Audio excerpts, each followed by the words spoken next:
This is Rick Lee James, and the music you are hearing is from my new album, Thunder. The title track, Thunder, is a never-before-released song by the late Rich Mullins. There are also 12 other tracks made up of original music, hymns, and readings to guide the listener on a journey. You can buy Thunder today on clear vinyl and CD, or stream it on Spotify, Apple Music, and almost every other music streaming service. Thunder, hear it today at rickleejames.com. This episode of Voices in My Head is brought to you by Podbean. With Podbean, you can create professional podcasts in minutes without any programming knowledge. Best of all, everything is mobile ready right from the start. Visit podbean.com/voices to find out more. That's podbean.com/voices.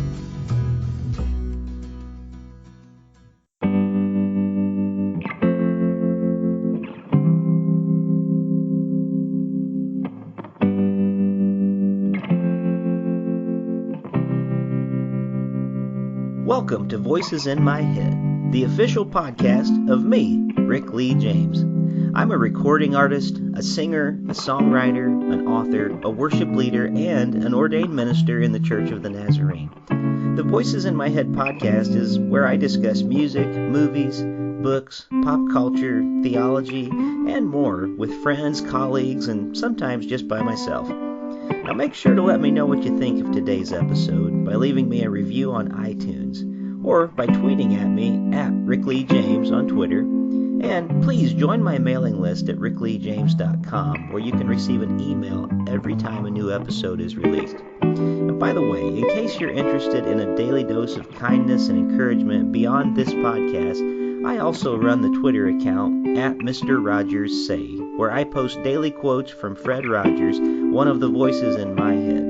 Well, I guess that's it for the intro, so sit back, relax, and listen to the latest episode of Voices in My Head. Welcome back to Voices in My Head. As always, I'm your host, Rick Lee James, and I thank you for being here for another great conversation today. Kerri Pomarolli is a national headlining stand-up comedian who has worked with everyone from Jay Leno, Jim Carrey, Sherri Shepherd, Carol Channing, and Jerry Lewis. She's been featured on The Tonight Show 29 times, Comedy Central, ABC, and more. She is a popular TV host, actor, celebrity correspondent for Showbiz Tonight, and currently writing films for the Hallmark Channel, and an out-of-the-closet Christian in Hollywood. As a sought-after comedian living in Hollywood, Kerri understands the pressure to keep up impossible standards and present a perfect image.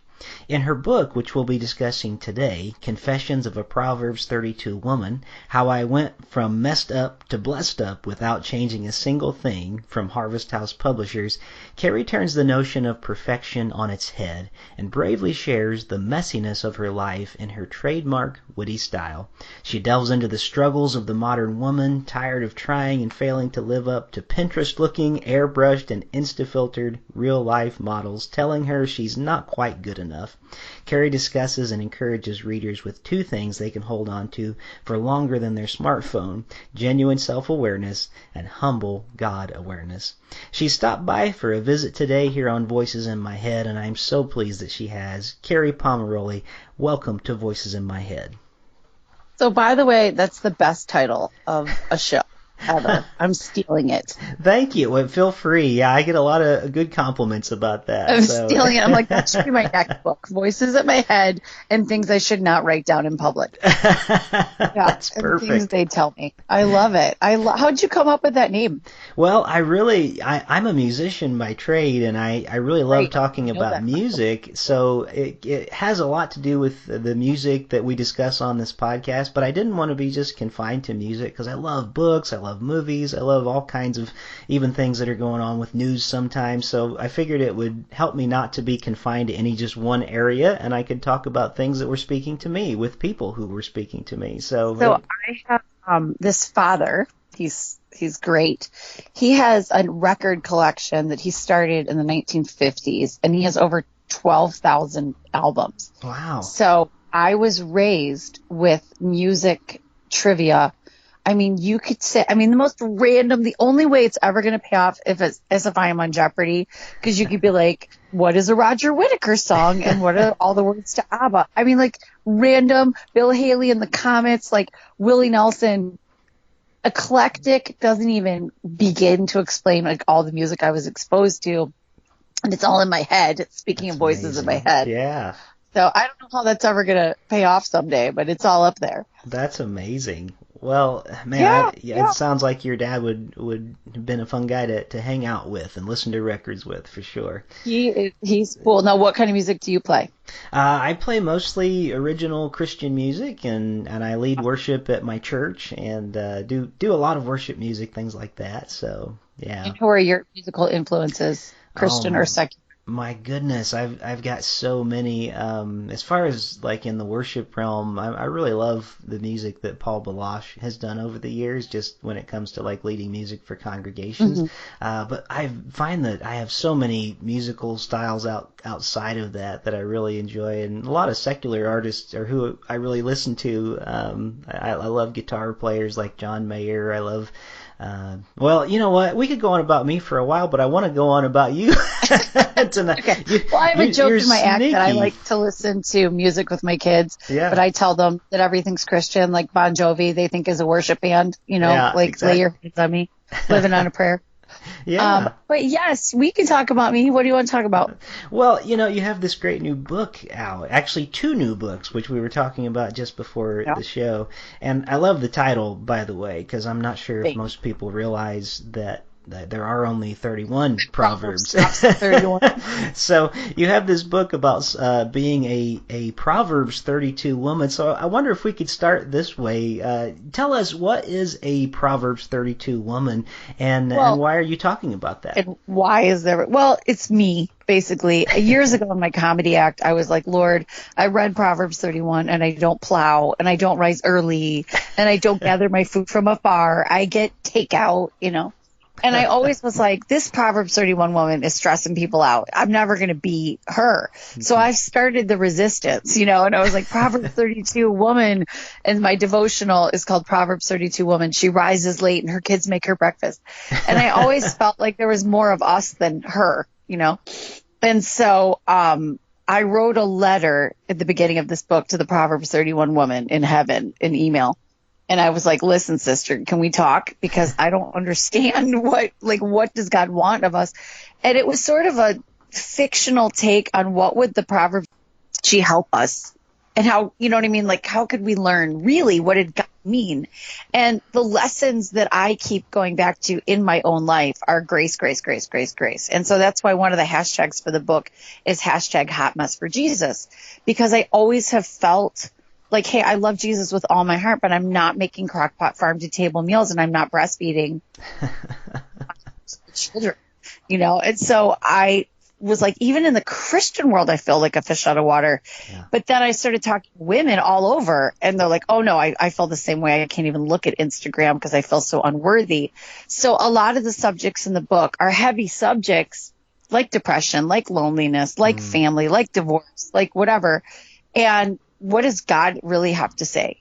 And it's not about this one chapter in the Bible. It was just sort of a jumping off point. But I did have fun exploring that relationship. Yeah. If she could talk, what would she say? I think, and there was a lot of nuggets that I learned through writing the book.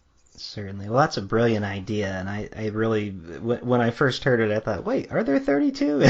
And then, it went on from there. But yeah, sure. What a great way to be able to kind of talk about the images that we don't quite live up to, but we feel pressure to live up to sometimes. And I read a lot of books, and I try.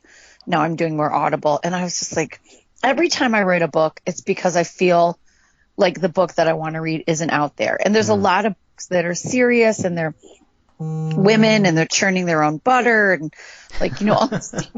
Or like these Christian women that write books on weight loss, and they actually lose the weight. I'm like, dang it. How dare you be so skinny, Lisa Turkers, and I'm just like, I can't, what about the rest of us that are on the floor doing the ugly cry, looking for candy underneath the bed, where's that book? Where's the book that's I got Botox, I'm going to hell. These are real chapters. And so I think a lot of women have found my voice to be one that's similar to theirs. Not that there's anything wrong with serious books and all that. But, and I'm not celebrating failure, but I'm celebrating the spot of not being finished because we're never going to be done. And a lot of the Christian world throughout the ages has said, you know, falsely, we have to have it all together for God to love us. And we both know, right? That's a complete lie. Yeah. So, it's been fun. I've had a lot of fun hearing what people thought about it. And guys are reading it too, which cracks me up. Well, that's terrific. It's and you know, speaking of guys reading, I want to ask you also about the devotional book that goes along with it, because also a brilliant title, and you mentioned it quickly, but it's She Rises Late and her kids make her breakfast, devotions for the Proverbs 32 woman. The title also cracks me up, but I was wondering, are those devotionals something that can be read together with your family, or are they best suited for like just personal use?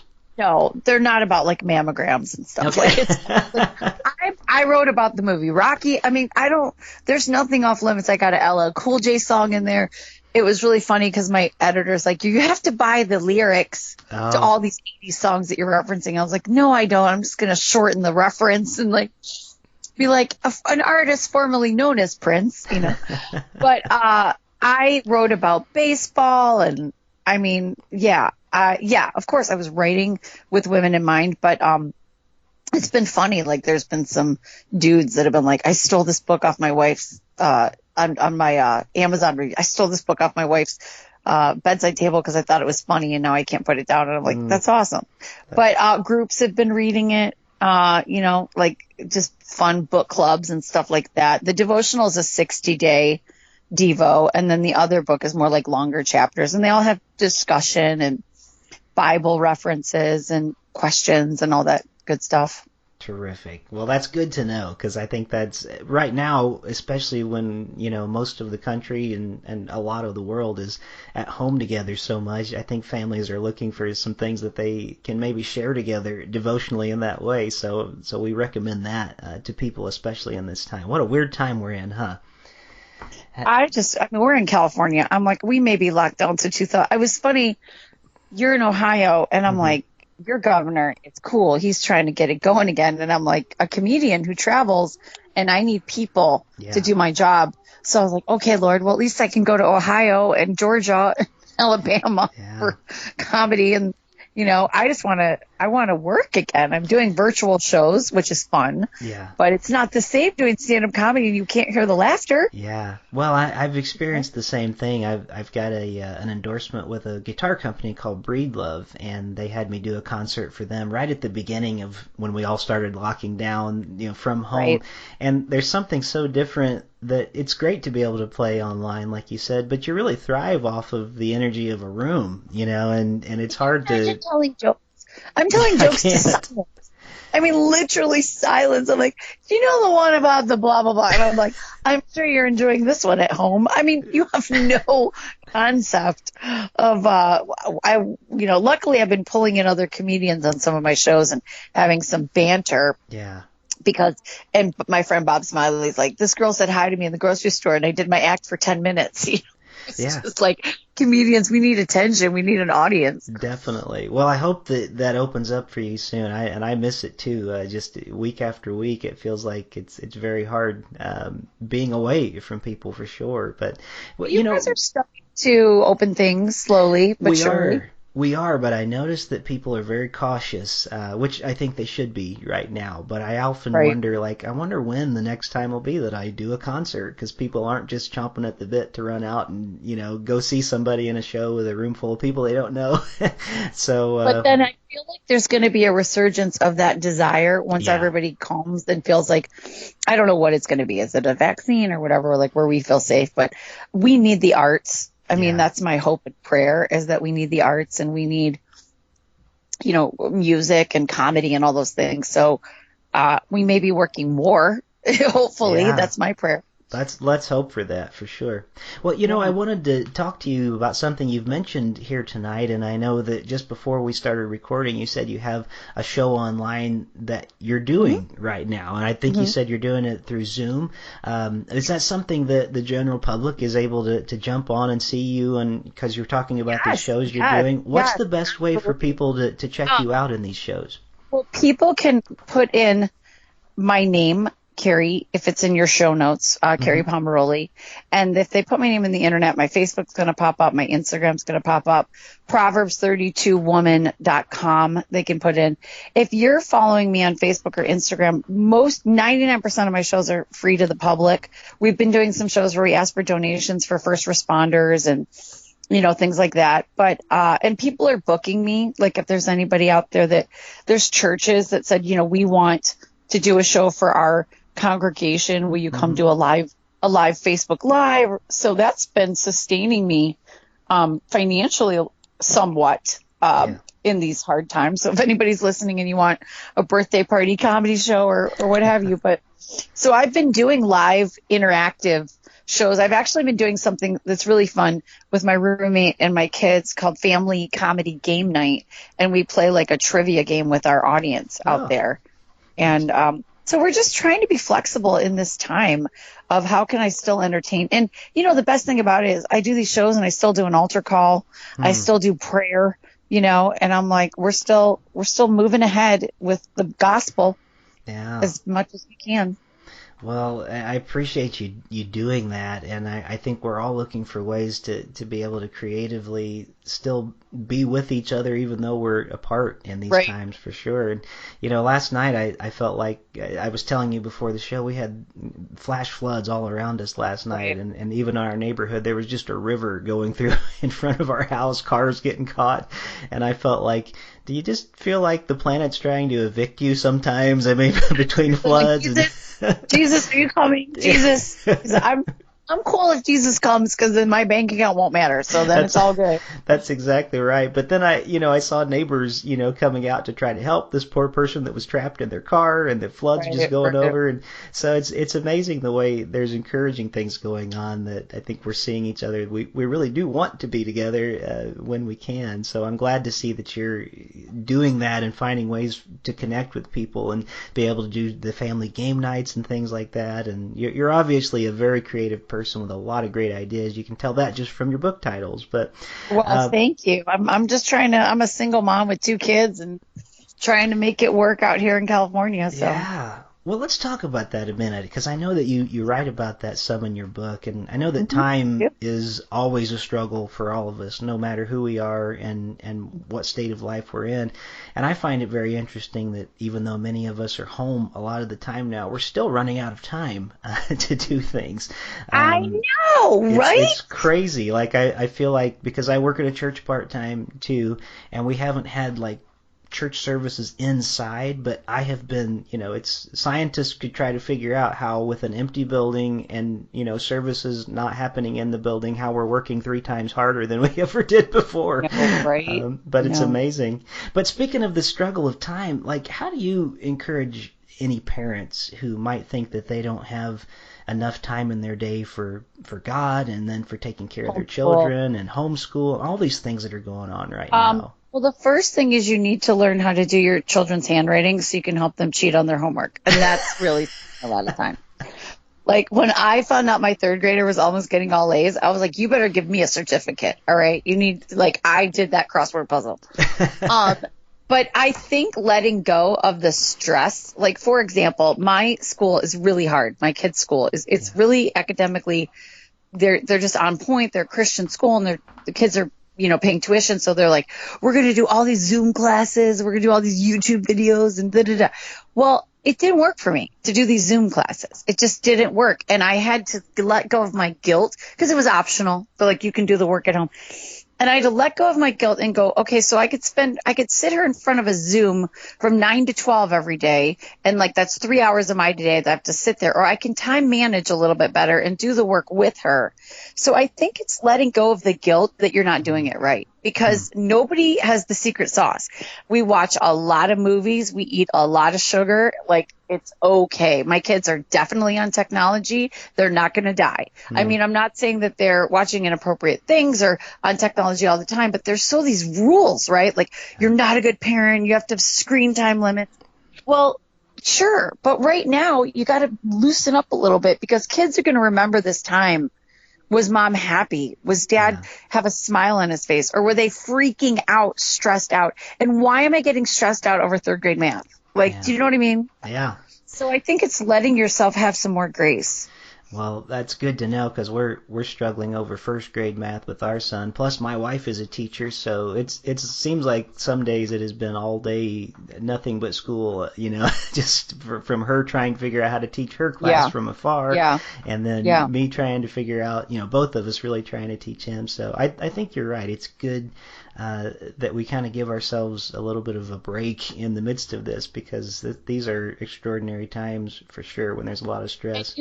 Do what you have to do, and it's okay. Like, I have a daughter who has an individual IEP, so like and it's caused me to really see her strengths and see her weaknesses and how do I work around those. And I realized that what I've learned is she's very, very smart, but her handwriting is not caught up to her brain. So I have no guilt that I help her write. The teachers know, that I'm helping her write some things. And like back in the day, I was like, well, let me make that look messy like she wrote it. But I'm like, who cares? Like, she's very smart. She knows the answer to these questions, but her hand skills are not caught up to, so what? Yeah. So write the stupid answers for the 9-year-old and turn it in. Like, it's okay. So I think we're just putting all this stress on ourselves. Like, these kids are not going to get into Harvard if they, don't write their book reports correctly. So I think it's coping mechanisms without guilt. Yeah. Well, that's good advice, I think, and we put a lot of weight on the kind of people we need to be, and especially the kind of parents we need to be. But you're right. Will they remember how much we love them and what our attitudes were during this time? So, these books are fascinating, and your shows. I want to say congratulations, by the way, too, because you've been writing, as I've been reading, for the Hallmark Network, and Thank you. That's a pretty great thing, and I just commend anyone who you're doing some things on a level that is much higher than a lot of us are able to do at times, and I just think it's wonderful to see Christians who have embraced that they don't have to be necessarily in the how we call it, the quote unquote, like labeled a Christian whatever, but you're actually doing good work and just letting your faith show because of you're doing good work. And I don't think we should have the Christian McDonald's, and the burgers are saved by grace. You know what I mean? Right. Like, are you a Christian plumber? I mean, I feel like a Christian comedian. But, people ask me, the Hallmark Channel, I'm so excited, but I've been out here 20 years and I'm just starting to write for the Hallmark Channel. Wow. So if anybody's listening and they have aspirations about how do you do that and how do you make it in Hollywood or anywhere, I think it's the tenacity, the staying power, and not quitting and saying, if God is really for me, who can be against me? But really just not giving up and saying, God, I believe that I'm called. I believe there's a place for me, whether it's worship music or writing for TV or anything, and going, you're going to find a way. Yeah. But I am so grateful.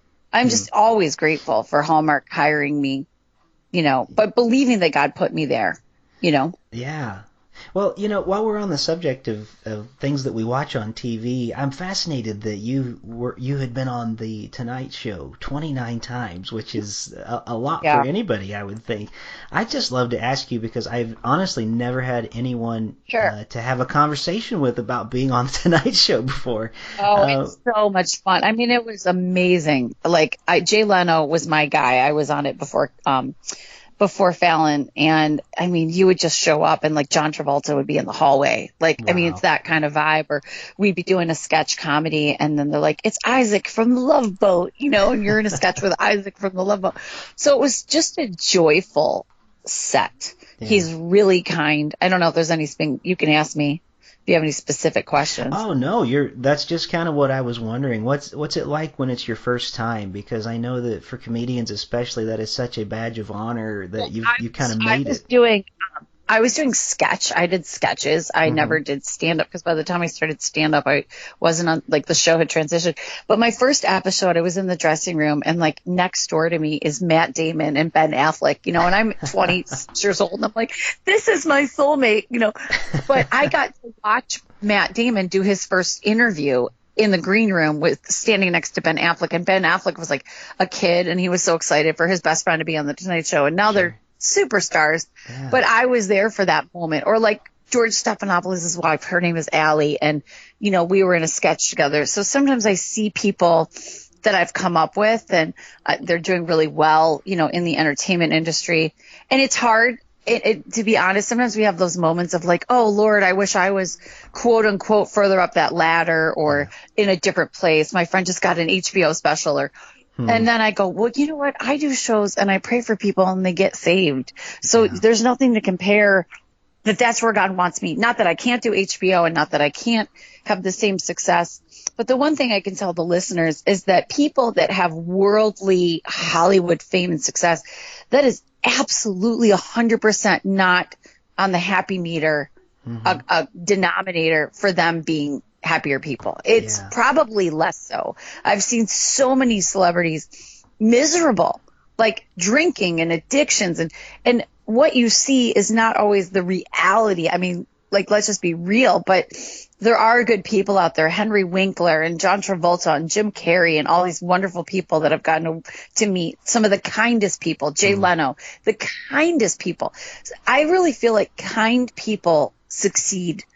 You know, like there's a lot of talk. You might see somebody in a movie and 10 years later, like they never did another movie. I'm like, well, they were a jerk and they didn't want to work with them. You know what I mean? Yeah. Yeah, you hear that story quite a bit from, you know, and the ones that really make an impression on people are the very human people. And I've heard that about those people that you listed, especially like Henry Winkler, so many times of just what a truly genuine human being he is to people. And so I'm glad to hear that. Jay Leno, you can't beat it, you know. And it's interesting. I have to giggle a little bit because there's a lot of like press about some of the talk show hosts like lately not being so nice and behind the scenes, and they aren't with, and part of me is like, yeah, let them have it. Like, let the truth be told. Like, because some of them I know, like I know, but they're not very nice. And so I was like, man, don't let them fake it anymore. Like, let the nice ones get all the credit. Like Jimmy Fallon and oh my gosh, Kimmel, like nice. Seth Meyers, nice. James Corden, nice. Like, you want those guys to succeed, you know? Like, I root for them. I root for the Christians. My friend Candace Cameron, you know, like she's a real Christian, and I root for her because I'm like, that's our team, you know. Yeah. So, it's an interesting world out here. It's pretty comical. Yeah, well, I appreciate the good work that you're doing, and you've said a lot of good things. I wish we had actually more time because there's so much in your. Please invite me back. Yeah. Love to be back on your show anytime. I will definitely do that. Well, listeners, I want to remind you again of these great books that have just released by Kerri Pomarolli today, and you're going to be able to find links to all of her things. I'm going to make sure we have them on our site with this show, which will be at voicesinmyheadpodcast.com. And you can also go to the many sites that she mentioned tonight. If you look her up on everywhere, you know how to do it. You just type something in on Google, Facebook. You've got type my name in; it'll all come up. Kerri Pomarolli, and she has a great website with a lot of great references on too. And by the way, I wanted to say, because one of your references is an actress from one of my all-time favorite movie, The Birds. Oh my God, Tippi Hedren. Tippi Hedren. I was like, Tippi Hedren recommended you. It's amazing. I did this show, and she was there, and she was like, "You're a very funny girl." And I was like, "I'm writing it down. I know that wasn't like on paper, but she walked by me." She was in my audience. She's like, "You're quite funny." And I was like, "Can I use that? That's like a quote. I'm legit. Like, you said that to me, right?" Yeah, but like meeting people like her and like Carol Channing and, you know, people like that are icons, you're just sort of, I mean, my daughter, I'm like, well, the Jonas Brothers used to open for me. And she's like, whatever, Mom. That's when they were like 5.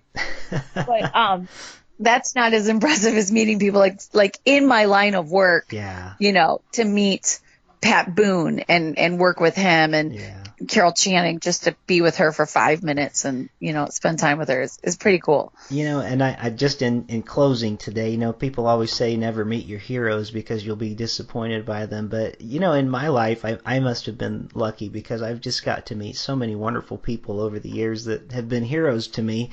And it sounds like you've had a lot of those good experiences too, just with people that you've mentioned. Well, in your line of work, I'll leave you with one funny story because you're a worship leader, right? Mm-hmm.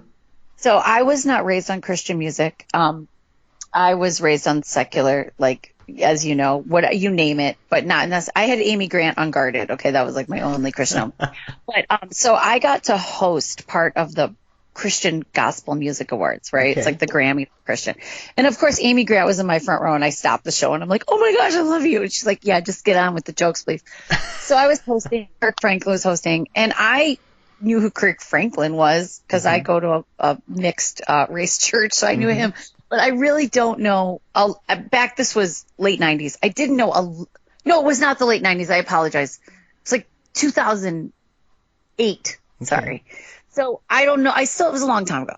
My brain is foggy. So That's all right. I didn't know a lot of these big shots. Like, so I remember I was at the buffet table on the green room, and this guy was like really cool. He's like really nice. And he leans over the chick and he's like, you're hilarious. I'm like, thanks. I'm like, what's your name? And he's like, whatever. And I'm like, cool. And he's like a normal dude.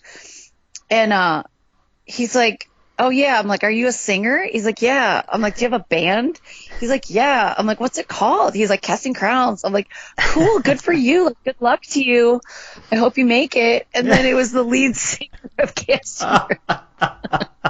He was getting like a Lifetime Achievement Award. And he was so cute. He goes, I know I look like the manager, right? I look like the manager.